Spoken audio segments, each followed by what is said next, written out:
Assalamualaikum warahmatullahi wabarakatuh. Alhamdulillahilladzi hadana li hadza wa ma kunna linahtadiya laula an hadanallah. Asyhadu an la ilaha illallah wa asyhadu anna Muhammadan abduhu wa rasuluh. Allahumma shalli ala Muhammad wa ala ali Muhammad. Amma ba'du. Ya ayyuhalladzina amanu taqullaha haqqa tuqatih wa la tamutunna illa wa antum muslimun. Alhamdulillahirrahmanirrahim.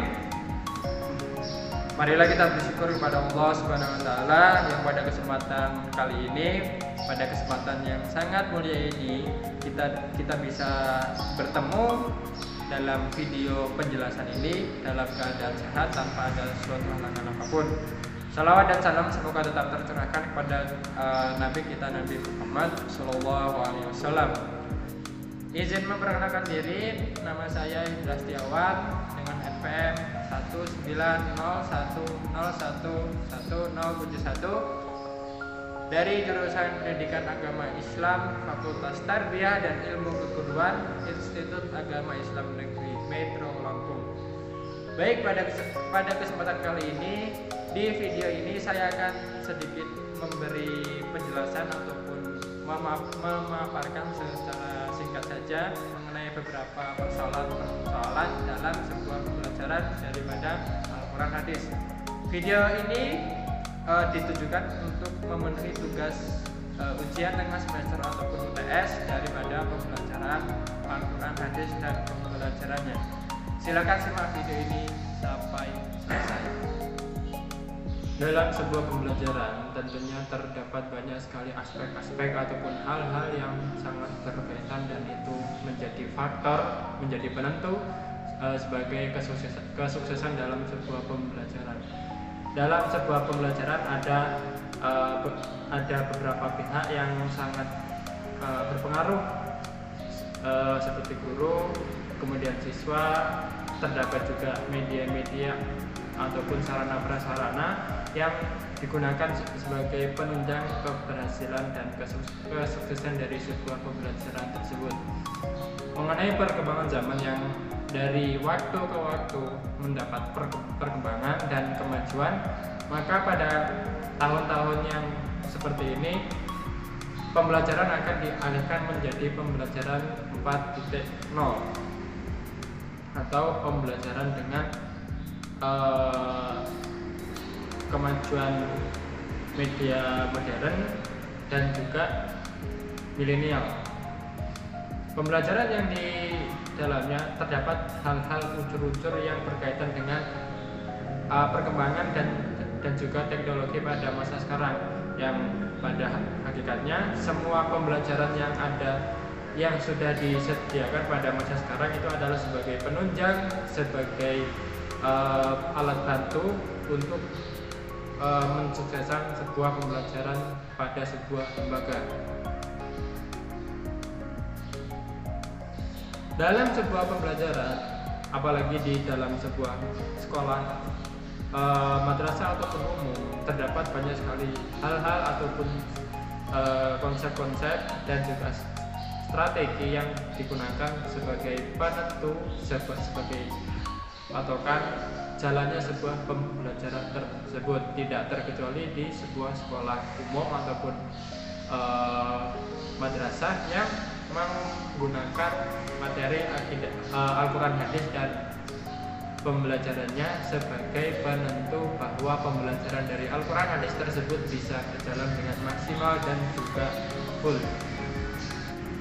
Pada kesempatan kali ini saya sudah memiliki beberapa poin-poin pertanyaan yang nantinya akan saya jelaskan secara ringkas saja, tidak perlu terlalu lebar, yang pada intinya bisa memahami kita pada pembelajaran, terlebih pembelajaran Al-Quran Hadis pada masa pendidikan 4.0 atau generasi milenial ini. Ada beberapa pertanyaan, diantaranya yang pertama adalah konsep Merdeka Belajar dan Pendidikan 4.0. Seperti yang kita tahu, dari kemajuan masa ke masa, itu kita sebagai siswa ataupun sebagai peserta didik sangat dituntut, sangat dianjurkan untuk bisa mengetahui dan bisa mengoperasikan teknologi yang ada pada masa sekarang. Seperti di sebuah sekolah itu adalah terdapatnya laptop, ataupun ketika kita di rumah seperti pembelajaran daring pada fase-fase virus COVID-19 ini, kita dianjurkan untuk menguasai smartphone ataupun handphone ketika kita sedang di rumah. Maka kita sebagai siswa ataupun sebagai peserta didik adalah mampu ataupun bisa mengoperasikan alat-alat tersebut supaya materi yang sudah diberikan oleh pendidik ataupun guru akan tersampaikan dan juga dapat kita pahami dengan maksimal. Konsep daripada pembelajaran 4.0 ini adalah kita dianjurkan untuk melatih ataupun mengaplikasikan kemampuan dan juga hal-hal yang ada pada diri kita ataupun potensi yang kita miliki. Di samping dari media yang sebagai penunjang, kemampuan, skill dan juga bakat yang kita miliki itu sangat berpengaruh sebagai penentu sebuah pembelajaran yang kita hadapi. Dan juga pembelajaran pada masa 4.0 atau pada masa milenial ini, kita dituntut untuk bisa ataupun memperbanyak cabang ataupun memperbanyak teman, di mana pada fase-fase sekarang ini, pada masa milenial ini, kita dituntut untuk bisa mendapatkan teman tidak hanya dari sekitar kita, bisa melalui internet ataupun hal-hal yang lainnya. Setelah kita mengetahui secara singkat ataupun secara ringkas mengenai pembelajaran pada masa 4.0 atau masa milenial ini, kita akan masuk kepada sebuah pembelajaran dari Al-Quran Hadis, di mana terdapat sebuah pertanyaan, rancangan ataupun perencanaan pembelajaran Al-Quran Hadis dan pembelajarannya dalam menyambut era pendidikan 4.0. Kita sebagai seorang pendidik ataupun guru itu sangat dianjurkan atau sangat diperlukan supaya kita dapat menyusun ataupun merencanakan sebuah pembelajaran yang efektif dan juga bisa tersampaikan dengan baik kepada peserta didik kita, kepada siswa-siswi yang kita ajar. Jangan sampai pembelajaran ataupun materi yang sudah kita berikan kepada siswa kita itu tidak dapat diserap dengan maksimal. Sebagai seorang guru, kita sangat dibutuhkan ataupun sangat dianjurkan untuk merancang ataupun menyusun step by step dari langkah 1, 2, 3 dan seterusnya, supaya pembelajaran Al-Quran Hadis yang sudah kita pikirkan sebagai seorang guru yang akan kita ajarkan kepada peserta didik dan ataupun siswa kita itu bisa terlaksana dengan baik. Seperti contoh ketika mengajar pada sebuah sekolah madrasah ibtidaiyah ataupun sekolah SD, itu kita dituntut untuk bisa mengarahkan ataupun membimbing siswa kita ataupun peserta didik kita untuk mampu memahami huruf-huruf Arab sebagai dasarnya, dan juga pada fase selanjutnya akan bisa memahami daripada huruf-huruf Arab, angka-angka Arab, dan juga bisa membaca Al-Quran dengan fasih, yang pasti diawali dengan membaca Iqra. Itu adalah salah satu contoh daripada pembelajaran Al-Quran Hadis yang dilaksanakan di madrasah ibtidaiyah ataupun sekolah dasar. Untuk tingkatnya yang selanjutnya ataupun sekolah SMP atau MTS dan juga MA ataupun SMA SMK, itu kita dianjurkan untuk bisa mengolah pemikiran, mengolah daya ingat mereka untuk menghafal dan juga melafalkan daripada ayat-ayat ataupun hadis-hadis. Seperti dari sebuah Al-Quran ini, seorang siswa ataupun siswi yang mampu membaca dengan baik itu sangat dianjurkan untuk bisa menghafal sedikit demi sedikit daripada ayat ataupun hadis. Sebenarnya pada usia-usia ataupun pada jenjang sekolah dasar atau MI, apabila sudah melafalkan ayat-ayat huruf-huruf Arab dengan bagus, itu bisa dilakukan untuk menghafal. Bahkan pada masa-masa milenial ini sangat dianjurkan, sangat banyak juga anak-anak kecil yang bisa menghafal Al-Quran. Sebagai contoh saja, ketika berada di rumah, orang tua yang mengasuh dan memberikan pengarahan terlebih dahulu ketika seorang siswa tersebut di rumah, seperti mendengarkan lantunan ayat-ayat suci Al-Quran dan juga sering mendengarkan sholawat ataupun syair-syair Islami yang pada akhirnya membuat siswa ataupun peserta didik kita mampu melafalkan huruf-huruf dan juga ayat-ayat Al-Quran dengan baik. Pada masa sekarang juga seorang siswa dituntut untuk bisa mendapatkan ataupun memperoleh referensi dan juga bisa mengaplikasikan daripada hadis-hadis yang sudah dibaca dan dihafalkan ataupun ayat-ayat yang sudah dipahami ataupun dipelajari. Seorang guru dari susunan yang sudah dirancang, rumusan yang sudah ditata, itu sangat menentukan keberhasilan daripada pembelajaran Al-Quran hadis pada sebuah sekolah, apalagi pada masa milenial sekarang ini. Kemudian pertanyaan yang ketiga ataupun persoalan yang ketiga itu adalah strategi pembelajaran Al-Quran hadis dan pembelajarannya dalam menghadapi tantangan di era pendidikan ataupun masa pendidikan 4.0. Seperti yang kita tahu, pada pembelajaran 4.0 ini dari siswa tersebut dituntut untuk bisa menguasai teknologi, di mana kebanyakan pembelajaran ataupun materi-materi yang diajarkan oleh guru bisa didapatkan melalui internet. Dan juga apabila tidak puas dengan materi dan ingin menambah wawasan mengenai keilmuan yang sudah disampaikan, maka bisa melihat di internet sebagai tambahan referensi. Mengenai strategi yang cocok, yang pas, yang sesuai pada sebuah sekolah ataupun sebuah lembaga pendidikan, itu tidak bisa dilaksanakan tanpa metode-metode yang sesuai ataupun yang tepat bagi sekolah tersebut, di mana metode ataupun teknik pembelajaran yang dilakukan supaya guru bisa menyampaikan materi dengan maksimal dan juga bisa diperoleh oleh siswa itu sangat berbeda-beda, bermacam-macam, dan juga memiliki banyak versi tergantung daripada kemampuan dari peserta didik tersebut ataupun dari lingkungan sekolah tersebut.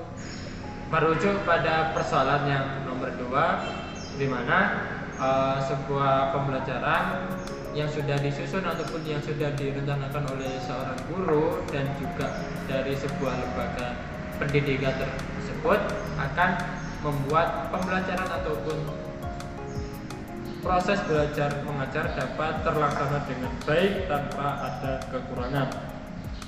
Seorang guru menuntut siswanya, menuntut peserta didiknya untuk bisa ataupun mampu menguasai dari ilmu yang sudah diperoleh, lebih banyak menghafal dan juga lebih sering mengulang, terlebih pada pembelajaran Al-Quran hadis dan pembelajarannya pada sebuah sekolah. Maka siswa tersebut dituntut untuk bisa menghafal dan juga memahami daripada ayat-ayat ataupun potongan-potongan hadis yang sudah dibaca dan dipahami. Kemudian yang keempat ataupun persoalan yang selanjutnya adalah pengembangan media pembelajaran Al-Quran hadis dan pembelajarannya yang sesuai pada era pendidikan 4.0 ini, di mana pada pembelajaran 4.0 ini siswa sangat dianjurkan ataupun sangat dituntut untuk mampu mengoperasikan media teknologi yang ada pada masa sekarang ini. Dan juga dari guru tersebut bisa mengkondisikan, bisa membuat suasana ataupun keadaan sebuah kelas bisa terlaksana, bisa membuat sebuah pembelajaran dapat terlaksana dengan baik. Untuk pembelajaran daripada Al-Quran hadis itu bisa kita kaitkan dengan sebuah gambar daripada sejarah dan juga buku-buku, ataupun juga dari salah satu contohnya adalah dengan adanya Al-Quran terjemahnya yang di dalamnya bisa mengetahui dari setiap potongan ayat dan bisa mengartikan secara penuh dan bisa memahami asbabun nuzulnya. Itu adalah Al-Quran. Dan untuk hadisnya bisa mengetahui asbabun nuzulnya. Pada sebuah sekolah tersebut, guru diupayakan untuk bisa memaksimalkan pembelajaran dengan baik supaya materi-materi daripada pembelajaran Al-Quran hadis bisa tersampaikan dengan full ataupun dengan maksimal. Seorang guru juga bisa menampilkan daripada gambar pada masa-masa sekarang dan juga perbandingan dengan cerita pada masa dahulu, di mana terdapat perbedaan yang nantinya bisa menimbulkan sebuah minat mempelajari ataupun memahami daripada potongan-potongan dari ayat ataupun hadis-hadis tersebut. Terdapat juga beberapa referensi daripada materi-materi Al-Quran hadis yang bisa digunakan siswa dan guru untuk memenuhi kebutuhan daripada pembelajaran yang sudah dilaksanakan. Kemudian yang terakhir itu adalah evaluasi pembelajaran Al-Quran hadis dalam suasana yang berdampingan dengan COVID-19 ataupun COVID-19. Seperti yang kita tahu, pada pembelajaran COVID-19 ini kita diupayakan untuk bisa tetap belajar, bisa tetap memperoleh pembelajaran meskipun dengan posisi daring, dengan online di rumah masing-masing, tidak bisa bertemu, tidak bisa bertatap muka dengan guru ataupun pembimbing kita. Maka pada pembelajaran masa corona ini, COVID-19 ini diupayakan untuk lebih maksimal dengan cara lebih banyak melihat referensi daripada internet. Apabila ada kesempatan memiliki buku, bisa memiliki buku daripada materi-materi yang sudah diajarkan daripada guru.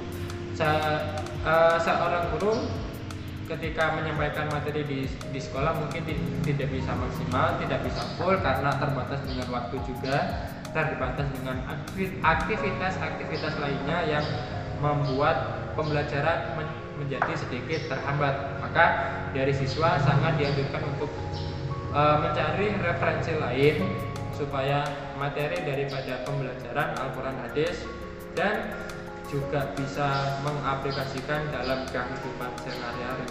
Pembelajaran pada masa COVID-19 tidak mengharuskan selama 1 hari full menghadap dengan handphone ataupun laptop, tetapi bisa dengan membuka buku juga. Apabila memiliki buku, maka bisa digunakan sebagai pemacu ataupun daya semangat daripada peserta didik untuk lebih memperbanyak referensi-referensi yang dipunya. Itulah beberapa penjelasan dari beberapa pertanyaan yang sudah dipaparkan dengan ringkas. Apabila terdapat kesalahan ataupun kekurangan dalam menyampaikan jawaban dari pertanyaan-pertanyaan tersebut, saya mohon maaf yang sebesar-besarnya. Kepada Allah saya mohon ampun. Saya akhiri, wassalamualaikum warahmatullahi wabarakatuh.